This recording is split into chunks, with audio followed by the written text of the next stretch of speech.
आप सभी को मेरा प्यार भरा नमस्कार। पहलाग। आज की कहानी का शीर्षक है 100 वर्ष की खूबसूरत रानी, मतलब रहस्यमयी रानी। 100 वर्षों के बाद भी रानी चित्रा अभी तक जवान और खूबसूरत थी। उससे शादी करने वाला अगले ही दिन के बाद फिर कभी दिखाई नहीं देता था। क्या था रानी की उम्र का रहस्य? कहानी आगे बढ़ाने से पहले चैनल को सब्सक्राइब जरूर कर लें और इन कहानियों को अधिक से अधिक शेयर कर लें।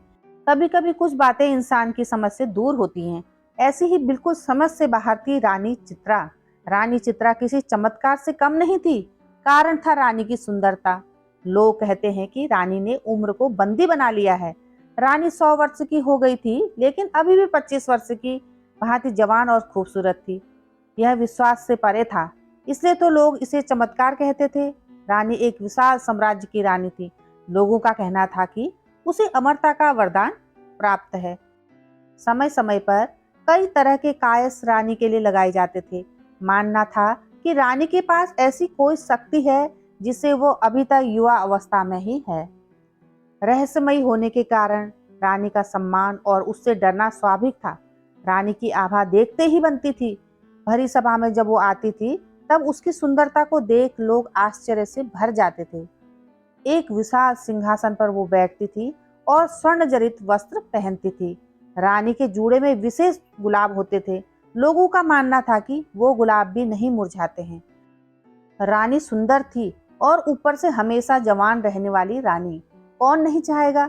इसलिए रानी पर मोहित होने वाले राजकुमार की कोई भी कमी नहीं होती थी। लेकिन रानी की सुंदरता और जवानी का रहस्य ही नहीं, बल्कि एक रहस्य और था।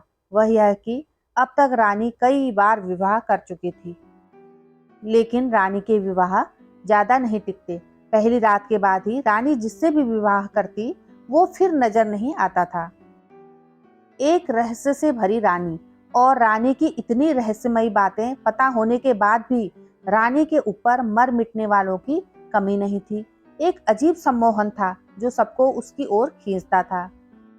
जिज्ञासा वसी सही, कई लोग रानी का होना चाहते थे कि आखिर रानी के पास ऐसा क्या है जिससे वो 100 वर्षों बाद भी अभी तक ज्यों की त्यों बनी हुई है। पड़ोसी राज्य का एक युवा राजकुमार अब रानी पर मोहित हो गया। रानी को प्रस्ताव दिया कि वो उससे शादी करना चाहता है। बड़ा बहादुर था वह राजकुमार। कई दिनों के बाद उसने यह निर्णय लिया था। रानी को मिलने वो सभा में आया। रानी ने उससे कहा, मुझसे विवाह क्यों करना चाहते हो? राजकुमार ने बोला, ना करने की एक वजह आप ही बता दीजिए। हमेशा युवा और इतना रहस्य, मैं इसे अपनाना चाहता हूँ। रानी ने कहा कि तुम्हें क्या पता है, बड़ी बड़ी बातें करने वाले मर्द पहली रात ही राजमहल छोड़कर भाग जाते हैं। राजकुमार बोला कि वो भागने वालों में से नहीं है। रानी बोली, हमने यह दावे पहले भी सुने हैं, लेकिन जिस आश्चर्य को देखने वो आते हैं, उसे देखने के बाद किसी को दिखाई नहीं देते हैं। कई दिनों तक रानी ने उसे समझाने की कोशिश की, लेकिन राजकुमार अडिग रहा। रानी ने कहा कि हमने तुम्हें बहुत समझा दिया, अब तुम्हारे साथ जो भी होगा उसके लिए तुम स्वयं जिम्मेदार होंगे। रानी का विवाह एक बार फिर होना तय हुआ।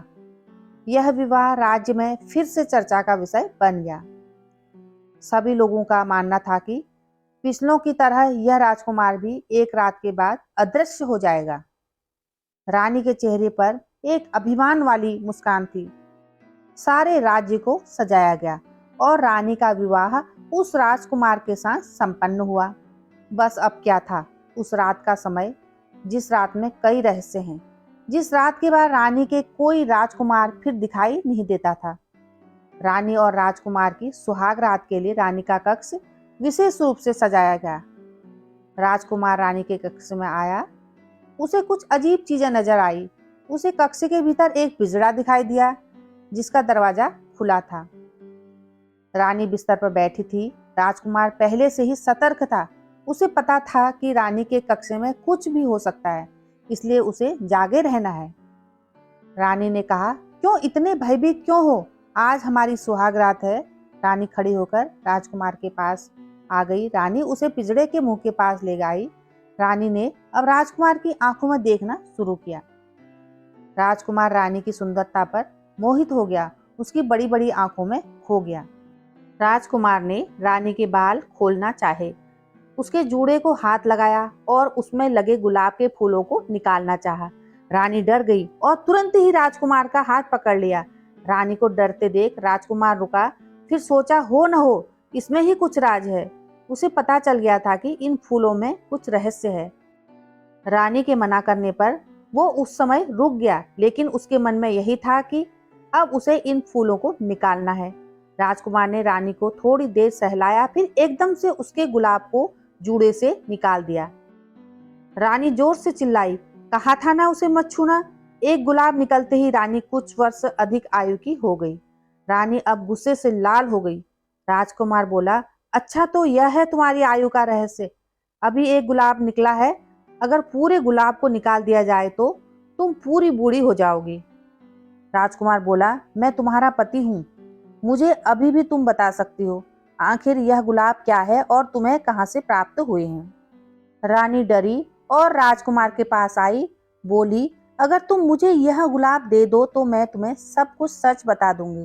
राजकुमार ने गुलाब दिया और रानी ने गुलाब लेते ही राजकुमार को पिंजरे के अंदर धक्का मारा। पिंजरे में भीतर जाते ही राजकुमार एक गुलाब का फूल बन गया और रानी फिर जोर जोर से हंसते हुए बोली, ले देख ले, तेरे जैसे कितने मैंने गुलाब बनाकर अपने जोड़े में लगा लिए और उनकी आयु भी मुझे मिलने से अभी तक मैं जवान हूँ। रानी ने पिंजरे से गुलाब उठाया और अपने जोड़े में लगा लिया। यह पिंजरा है रानी की आयु का रहस्य। रानी फिर सुबह सभा में गई और इस बार फिर राजकुमार रात के बाद दिखाई नहीं दिया, लेकिन रानी के जूड़े में एक फूल और जुड़ गया था। यह कहानी पूरी तरह काल्पनिक है, इसे मनोरंजन के लिए लिखा गया है। कृपया कहानी को मनोरंजन की दृष्टि से देखा जाए। अब मैं अगली वीडियो में एक नई कहानी लेकर आऊंगी। तब तक के लिए नमस्कार।